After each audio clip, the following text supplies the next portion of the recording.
The Galactic Council believed it had acted justly. In their cold, bureaucratic minds, the execution of the Valoran species was a matter of protocol, a warning to all minor civilizations that disobedience wouldn't be tolerated. The Valorans had broken Article 7.4.1, a clause rarely enforced and never with such finality. Their crime? Harboring Terran diplomats and military observers without council permission. For that, their entire homeworld was razed, their fleet annihilated, their cities reduced to radioactive husks under orbital bombardment. To most of the galaxy, it was politics as usual. To Earth, it was a declaration of war. The retaliation didn't come immediately. At first, there was only silence from Sol. No threats, no sanctions, just a quiet closing of Earth's outer gates and withdrawal of all Terran personnel from neutral stations. The Council interpreted it as weakness, as they always did when humans didn't respond with noise and fire. But deep beneath Luna's surface, within the black vaults of the Terran strategic core, Earth's retaliation was being calculated with surgical precision. The Valoran species had been one of humanity's earliest friends in the wider galaxy. Fragile-looking and slightly translucent, they were biological anomalies, peaceful, long-lived, and brilliant. While others feared Earth's violent history, the Valorans had embraced it. They saw humanity not as monsters, but as survivors. Earth never forgot that kindness. The Council's message had been clear. Stand with humanity and you stand alone. So Earth answered. The first to fall was the orbital relay at Zenta Prime. It vanished, literally vanished, without a distress signal. One moment it was transmitting daily reports. The next, it was just gone. Council investigators arrived to find a melted pit of slag and no trace of who had done it. But high-orbit sensors caught a fleeting glimpse of a warship accelerating out of the system. Non-Council signature, angular design, hull-clad in reactive graphene plating that reflected every scanner back as static. Terran. 3 days later, the financial hub of Cephalon Station suffered a cascade failure. Every Council link system, banking, power, life support, collapsed in one synchronized second. Over 600 billion credits in Council assets were wiped. 22 senators were aboard. None survived.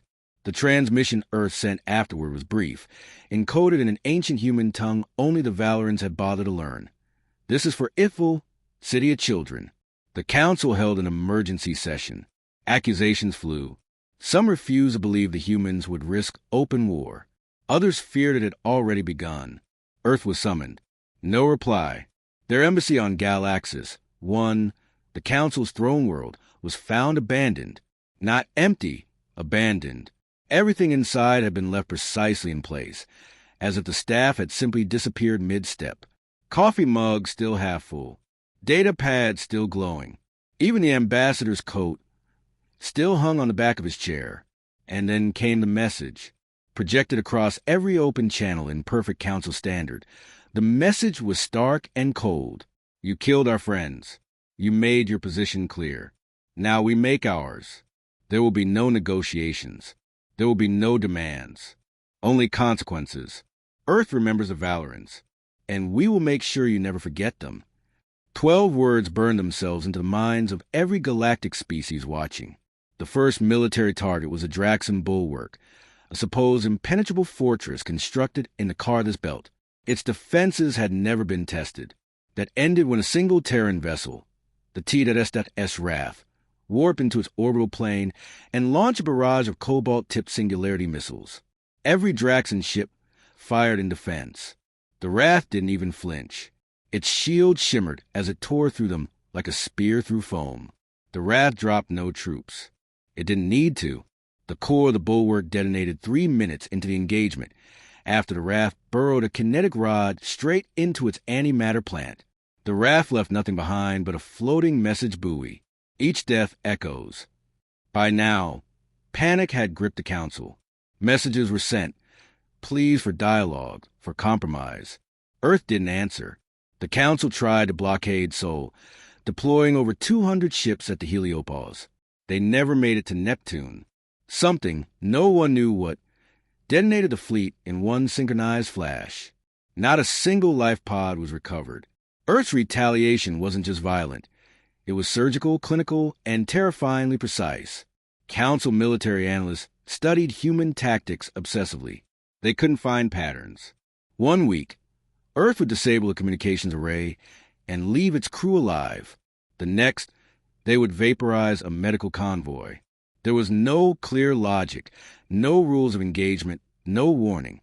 It was psychological war. They didn't want surrender. They wanted memory. They wanted the Council to feel. By the 3rd month, whispers spread among the Council's outer sectors. Some races began withdrawing from Council assemblies. A few went silent entirely. When pressed, they replied simply, "We do not wish to share the fate of the Valorans." In secret, many of them opened back channels to Earth. But Earth wasn't listening. Earth was remembering. The final blow came during the annual Unity Convocation, a ceremonial parade of all Council fleets above the throne world, Galaxis 1. It was meant to be a display of solidarity. Over 800 ships participated. The skies above the capital were awash in color and banners, with trillions watching the feed galaxy-wide. Then the sky split. A Terran Leviathan-class war carrier, the Vengeance Vithvul, dropped from folded space directly over the Council spire. It ignored hails. It ignored weapon locks. No one had ever seen such a ship. No one had even known humans had such ships. 2 minutes later, it began to fire, not at the fleets, not at the satellites, at the Council building itself. Layer after layer of shielding and defense grids were peeled back like paper under a blowtorch. The Vengeance didn't need support. It didn't need allies. It was alone, and that was enough. The Council spire fell in less than 10 minutes. The broadcast cut out with the image of the chamber burning, senators screaming in confusion and terror as the sky above shattered. When it was over, the Vengeance transmitted one final message, again in the Valoran tongue. They died because they believed in peace. You died because you mistook that for weakness.